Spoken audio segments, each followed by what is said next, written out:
Ed coughed. Trapped inside the casket with the corpse rot was another repugnant odor. Garlic? Brittle bulbs were spread inside the coffin. More were in piles pressed against the casket's inner walls.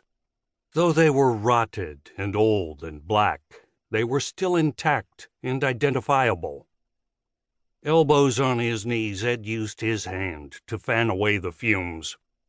He knuckled tears out of his eyes and stared back into the coffin. The shriveled body of a woman lay amongst the garlic. She had long hair the color of straw.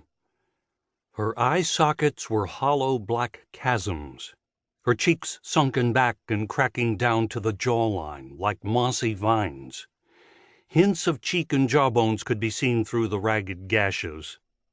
Lips were gnarled back in a ghastly grin, exposing rotting teeth and flaccid gums. Two of her front teeth narrowed into points. Like fangs. Ed went tight and sick inside. The pointed teeth weren't the only thing making his skin feel as if it were shrinking. Her head was in the wrong place. Instead of being the crown of her body, it was between her legs, pressed into the folds of the silky white gown she wore. The impressions of her scrawny thighs could be seen through the dirty garment. Where her head should be was a wrinkled nub between two bony shoulders. Her head was chopped off. A clean cut by the looks of the neck.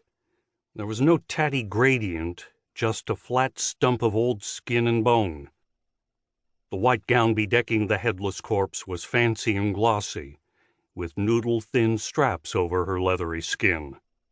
The nails on her hands and toes had curled over the tops of each digit like talons. He dug up many decrepit bodies. None had ever looked like this. Usually they withered down to nothing but some bedraggled clothes and bones. She still had most of her skin, albeit decayed and shriveled.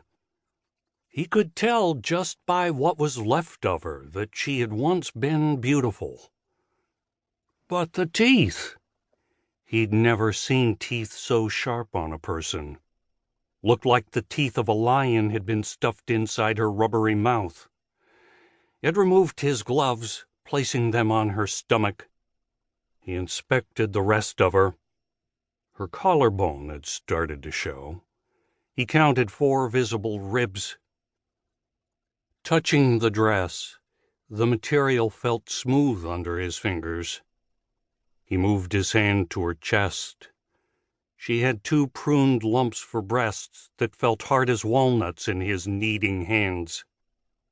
The back of his head went numb. He rubbed drool from the corners of his mouth, then used a sleeve to dry the gelid sweat on his face. Entwining his fingers in the bland, golden hair, he lifted the head. It was surprisingly light, like a small, hollowed-out melon with hair.